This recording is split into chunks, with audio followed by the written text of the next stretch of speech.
അമേരിക്കയിലെ ഇന്ത്യൻ വംശജരായ കുട്ടികളുടെ ഭാവി ഇപ്പോൾ വലിയ പ്രതിസന്ധിയിലാണ്.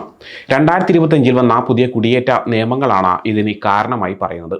USCISന്റെ പുതിയ നിയമങ്ങൾ, ട്രംപിന്റെ ഭരണകൂടം കൊണ്ടുവന്ന എക്സിക്യൂട്ടീവ് ഉത്തരവുകൾ, കോടതി വിധികൾ എന്നിവയെല്ലാം ചേർന്ന് ഒരു വലിയ പ്രശ്നം തന്നെ സൃഷ്ടിക്കുകയാണ്. അമേരിക്കയിൽ ജനിച്ച് അവിടെ തന്നെ വളർന്ന ആയിരക്കണക്കിന് ഇന്ത്യൻ കുട്ടികൾക്ക് ഇത് നാടുകടത്തൽ ഭീഷണി വരെ ഉയർത്തുന്നുണ്ട്. H4 വിസയിലുള്ള ഇന്ത്യൻ കുട്ടികൾക്ക് അമേരിക്കയിലെ പുതിയ കുടിയേറ്റ നിയമങ്ങൾ കാരണം ഭാവിയിൽ പല പ്രശ്നങ്ങളും ഉണ്ടാകാൻ സാധ്യതയുണ്ട്. പല നിയമങ്ങളും ഒരുമിച്ച് വന്നതാണ് ഇതിന് കാരണം. US-ൽ 2025 ഓഗസ്റ്റ് 15 മുതൽ ഒരു പുതിയ നിയമം വരുന്നുണ്ട്. കുട്ടികളുടെ പ്രായം കണക്കാക്കുന്ന രീതിയിലാണ് മാറ്റം വരുന്നത്. ചൈൽഡ് സ്റ്റാറ്റസ് പ്രൊട്ടക്ഷൻ ആക്ട് എന്നാണ് ഈ നിയമത്തിൻ്റെ പേര്. ഗ്രീൻ കാർഡ് കിട്ടാൻ വൈകുമ്പോൾ 21 വയസ്സ് കഴിഞ്ഞ കുട്ടികളുടെ കാര്യം കുഴപ്പത്തിലാകാതിരിക്കാനുണ്ടാക്കിയ നിയമമാണിത്. സാധാരണയായി 21 വയസ്സ് കഴിഞ്ഞാൽ കുട്ടികളെ ആശ്രിതരായി കണക്കാക്കില്ല. പുതിയ നിയമമനുസരിച്ച് CSPA പ്രായം കണക്കാക്കാൻ സ്റ്റേറ്റ് ഡിപ്പാർട്ട്മെൻറ്റിൻ്റെ വിസ ബുള്ളറ്റിനിലെ ഫൈനൽ ആക്ഷൻ ഡേറ്റ്സ് മാത്രമേ ഉപയോഗിക്കൂ. 2023 ഫെബ്രുവരി മുതൽ ഉപയോഗിച്ചിരുന്ന ഡേറ്റ്സ് ഫോർ ഫില്ലിംഗ് എന്ന രീതി മാറ്റും.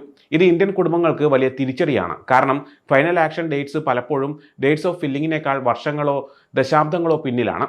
EB2, EB3 വിഭാഗങ്ങളിലുള്ള ഇന്ത്യക്കാർക്കാണ് ഇത് കൂടുതൽ പ്രശ്നമാകുന്നത്. നേരത്തെ CSPA പ്രകാരം സംരക്ഷണം ലഭിച്ചിരുന്ന കുട്ടികൾക്ക് ഫൈനൽ ആക്ഷൻ ഡേറ്റ് എത്തുന്നതിന് മുമ്പ് 21 വയസ്സ് പൂർത്തിയാകും. അപ്പോൾ അവർക്ക് ആശ്രിതരായി തുടരാൻ കഴിയില്ല. ട്രംപ് ഭരണകൂടം ജന്മാവകാശ പൗരത്വം ഇല്ലാതാക്കിയത് മറ്റൊരു പ്രശ്നമാണ്. 2025 ഫെബ്രുവരി 19 ഇത് പ്രാബല്യത്തിൽ വന്നത്. ഈ നിയമമനുസരിച്ച് അമേരിക്കയിൽ ജനിക്കുന്ന കുട്ടികൾക്ക് പൗരത്വം ലഭിക്കണമെങ്കിൽ അവരുടെ മാതാപിതാക്കളിൽ ഒരാളെങ്കിലും അമേരിക്കൻ പൗരനോ ഗ്രീൻ കാർഡ് ഉടമയോ ആയിരിക്കണം. ഏകദേശം 16 ലക്ഷം ഇന്ത്യൻ അമേരിക്കക്കാർ ജന്മനാൽ പൗരത്വം നേടിയവരാണ്. അവർക്ക് ഈ നിയമം മൂലം അവരുടെ കുടുംബങ്ങൾക്ക് സുരക്ഷ ഇല്ലാതാക്കും. Deferred action for childhood arrivals എന്ന പ്രോഗ്രാം പ്രായപൂർത്തിയായവർക്ക് താൽക്കാലിക സംരക്ഷണം നൽകുന്ന പദ്ധതിയാണ്. ഈ പദ്ധതി നിയമപരമായ വെല്ലുവിളികൾ നേരിടുന്നുണ്ട്. ടെക്സസ് കോടതിയുടെ വിധി പുതിയ DACA അപേക്ഷകർക്ക് വർക്ക് പെർമിറ്റ് നിഷേധിച്ചിട്ടുണ്ട്. ഇത് ആശ്രിത പദവിയിൽ നിന്ന് പുറത്തു പോകുന്ന കുട്ടികൾക്ക് ലഭിച്ചിരുന്ന 2 വർഷത്തെ ആശ്വാസം ഇല്ലാതാക്കിയിരിക്കുകയാണ്. ഈ പ്രതിസന്ധിയുടെ വ്യാപ്തി വളരെ വലുതാണ്. 2023 മാർച്ചിലെ കണക്കുകളനുസരിച്ച് ഏകദേശം 1,34,000 ഇന്ത്യൻ കുട്ടികൾക്ക് അവരുടെ കുടുംബങ്ങൾക്ക് ഗ്രീൻ കാർഡ് ലഭിക്കുന്നതിന് മുമ്പ് പ്രായം 21 വയസ്സ് കഴിയും.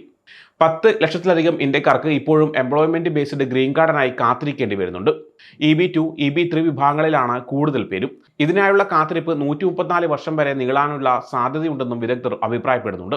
National foundation for American policy നടത്തിയ പഠനത്തിൽ 12 ലക്ഷത്തിലധികം ഇന്ത്യക്കാർ ആശ്രിതർ ഉൾപ്പെടെ എംപ്ലോയ്മെന്റ് ബേസ്ഡ് ഗ്രീൻ കാർഡ് കാറ്റഗറിയിൽ കാത്തിരിക്കുകയാണ്. പ്രതിവർഷം 1,40,000 എംപ്ലോയ്മെന്റ് ബേസ്ഡ് ഗ്രീൻ കാർഡുകൾ മാത്രമാണ് നൽകുന്നത്. ഒരു രാജ്യമെന്ന നിലയിൽ 7% എന്ന പരിധി ഉള്ളതുകൊണ്ട് ഇന്ത്യ പോലുള്ള വലിയ രാജ്യങ്ങളിലുള്ളവരെ ഇത് കൂടുതൽ ബാധിക്കുന്നുണ്ട്. ഡോക്യുമെന്റഡ് ഡ്രീമേഴ്സ് എന്നാണ് ഈ കുട്ടികളെ വിളിക്കുന്നത്. അവർ നിയമപരമായി താൽക്കാലിക വിസയിൽ മാതാപിതാക്കളോടൊപ്പം അമേരിക്കയിലെത്തിയവരാണ്. എന്നാൽ പ്രായപൂർത്തിയാകുമ്പോൾ അവർക്ക് നാടുകടത്തൽ ഭീഷണി നേരിടേണ്ടി വരുന്നു. H4 വിസയിലുള്ള കുട്ടികൾക്ക് 21 വയസ്സ് തികയുമ്പോൾ അവരുടെ ആശ്രിത വിസയുടെ കാലാവധി തീരും. US കുടിയേറ്റ നിയമം അനുസരിച്ച് ഒരു കുട്ടി അവിവാഹിതനും 21 വയസ്സിന് താഴെയുള്ളവനുമായിരിക്കണം.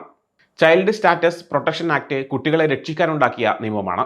വിസ ലഭിക്കുമ്പോഴുള്ള പ്രായത്തിൽ നിന്ന് കാത്തിരിക്കുന്ന സമയം കുറയ്ക്കുമ്പോൾ കിട്ടുന്ന പ്രായം 21 വയസ്സിൽ കുറവാണെങ്കിൽ ആ കുട്ടിക്ക് ആനുകൂല്യം ലഭിക്കും.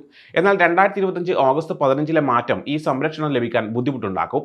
പ്രായപൂർത്തിയായാൽ കുട്ടികൾക്ക് മുന്നിൽ കുറഞ്ഞ വഴികളേ ഉള്ളൂ. നിയമപരമായ പ്രശ്നങ്ങൾ ഒഴിവാക്കാൻ സ്വയം രാജ്യം വിട്ടുപോകുക, കൂടുതൽ ട്യൂഷൻ ഫീസും നിയന്ത്രണങ്ങളുമുള്ള ഒരു അന്താരാഷ്ട്ര വിദ്യാർത്ഥിയാകുക, അതായത് F1 വിദ്യാർത്ഥി വിസയിലേക്ക് മാറുക, H1B വിസയ്ക്ക് അപേക്ഷിക്കുക. ഇത് മാതാപിതാക്കളെ പോലെ അവരെയും പ്രതിസന്ധിയിലാക്കും. രേഖകളില്ലാതെ തുടരുക എന്നതാണ് അവസാന വഴി. എന്നാൽ ഇത് അപകടകരമാണ്. നാടുകടത്തൽ നടപടികൾക്ക് സാധ്യതയുണ്ട്. ഇതൊരു കുടുംബ പ്രശ്നം കൂടിയാണ്. വർഷങ്ങളായി ഗ്രീൻ കാർഡിനായി കാത്തിരിക്കുന്ന മാതാപിതാക്കൾക്ക് തങ്ങളുടെ കുടുംബം പിരിയുന്നത് കാണേണ്ടി വരും. ചില കുടുംബങ്ങൾ കാനഡ, ഓസ്ട്രേലിയ, UK പോലുള്ള രാജ്യങ്ങളിലേക്ക് കുടിയേറാൻ ആലോചിക്കുന്നുമുണ്ട്. ഈ പ്രതിസന്ധി സാമ്പത്തികപരമായും സാമൂഹികപരമായും പ്രശ്നങ്ങൾ ഉണ്ടാക്കുന്നുണ്ട്. ആശ്രിത വിസയിൽ നിന്ന് അന്താരാഷ്ട്ര വിദ്യാർത്ഥി വിസയിലേക്ക് മാറുമ്പോൾ ട്യൂഷൻ ഫീസ് കൂടും, ജോലി ചെയ്യാൻ ബുദ്ധിമുട്ടുണ്ടാകും, വിസ മാറുന്ന സമയം ജോലി ചെയ്യാൻ കഴിയില്ല, മാനസിക പ്രശ്നങ്ങൾ ധാരാളം ഉണ്ടാകും, എപ്പോഴും ഒരു പേടിയും വിഷവും ഉണ്ടാകും. വിസ അപേക്ഷിക്കാനും കൂടുതൽ ഫീസ് കൊടുത്ത് പഠിക്കാനും പണം കണ്ടെത്താൻ ബുദ്ധിമുട്ടാണ്. അമേരിക്കയുടെ കുടിയേറ്റ നിയമങ്ങളിലെ പ്രശ്നങ്ങളാണ് ഇതിന് പ്രധാനപ്പെട്ട കാരണങ്ങൾ. എന്താണെന്ന് വെച്ചാൽ ഓരോ രാജ്യത്തിനും പരിധി വെച്ചിട്ടുണ്ട്. ഇന്ത്യയിൽ നിന്നുള്ള ധാരാളം ആളുകൾക്ക് കഴിവുണ്ടെങ്കിലും 7% ആളുകൾക്ക് മാത്രമേ ഓരോ വർഷവും ഗ്രീൻ കാർഡ് ലഭിക്കുകയുള്ളൂ. ഒരുപാട് ആളുകൾ കാത്തിരിക്കുന്നുണ്ട്. പുതിയ അപേക്ഷകർ 134 വർഷം വരെ കാത്തിരിക്കേണ്ടി വരും. 4 ലക്ഷത്തിലധികം ഇന്ത്യക്കാർ ഗ്രീൻ കാർഡ് കിട്ടാതെ മരിക്കാൻ സാധ്യതയുണ്ടെന്നാണ് കാറ്റോ ഇൻസ്റ്റിറ്റ്യൂട്ട് പറയുന്നത്. കുടുംബം പിരിയേണ്ടി വരും. നിയമപരമായി ഇവിടെ നിൽക്കാനും കുടുംബമായി ജീവിക്കാനും പറ്റാത്ത അവസ്ഥയാണ്. ട്രംപിന്റെ ജന്മനാട്ടിന്റെ പൗരത്വത്തിനെതിരായ ഉത്തരവിനെതിരെ പല കേസുകളും ഫയൽ ചെയ്തിട്ടുണ്ട്. ഇത് എന്ന് തീരുമെന്ന് പറയാൻ കഴിയില്ല. കുടുംബങ്ങൾ ഉടൻ ചെയ്യേണ്ട കാര്യങ്ങൾ എന്തൊക്കെയാണെന്ന് നോക്കാം. CSPA നിയമം മാറുന്നതിന് മുമ്പ് അപേക്ഷിക്കാൻ ശ്രമിക്കുക. കുട്ടികൾക്ക് 19-20 വയസ്സാകുമ്പോൾ കാര്യങ്ങൾ ആലോചിച്ച് തുടങ്ങുക. ചിലവേറിയതാണെങ്കിലും വിദ്യാർത്ഥി വിസ ഒരു നല്ല വഴിയാണ്. EB-5, ഇൻവെസ്റ്റർ വിസ പോലുള്ള മറ്റ് വഴികൾ തേടുക. പുതിയ CSPA നിയമത്തിൽ ഇളവ് കിട്ടാൻ സാധ്യതയുണ്ടെങ്കിൽ അതിനുള്ള രേഖകൾ ഉണ്ടാക്കുക. പുതിയ നിയമങ്ങൾ ഇന്ത്യൻ കുടിയേറ്റക്കാർക്ക് വലിയ വെല്ലുവിളിയാണ്. 1,34,000 കുട്ടികൾക്ക് പ്രായം കൂടുന്നതിലൂടെ വിസ നഷ്ടപ്പെടാൻ സാധ്യതയുണ്ട്. ഇത് ഇന്ത്യൻ അമേരിക്കൻ സമൂഹത്തിൽ വലിയ മാറ്റങ്ങൾ വരുത്തും. അമേരിക്കൻ സാമ്പത്തിക വളർച്ചയ്ക്ക് സഹായിക്കുന്ന ഇന്ത്യക്കാർക്ക് ഇവിടെ സ്ഥിരതാമസമാക്കാൻ ഒരുപാട് കാലം കാത്തിരിക്കേണ്ടി വരുന്നുണ്ട്.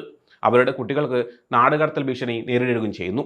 പുതിയ നിയമങ്ങളിൽ മാറ്റം വരുത്തിയില്ലെങ്കിൽ ഒരുപാട് ചെറുപ്പക്കാർക്ക് അവരുടെ രാജ്യം വിട്ടു പോകേണ്ടി വരും. ഇത് അമേരിക്കയുടെ വളർച്ചയെയും ബാധിക്കും. സമയം മലയാളം വാർത്തകൾ ഇനി ടൈംസ് ഓഫ് ഇന്ത്യ സൂപ്പർ ആപ്പിലും. ഇതിനായി പ്ലേ സ്റ്റോറിൽ നിന്നോ ആപ്പ് സ്റ്റോറിൽ നിന്നോ times of India app install ചെയ്യൂ. മലയാളം ഭാഷ തിരഞ്ഞെടുക്കൂ. വാർത്തകൾ ആസ്വദിക്കാം. എല്ലാം ഇനി സമയത്തിൽ.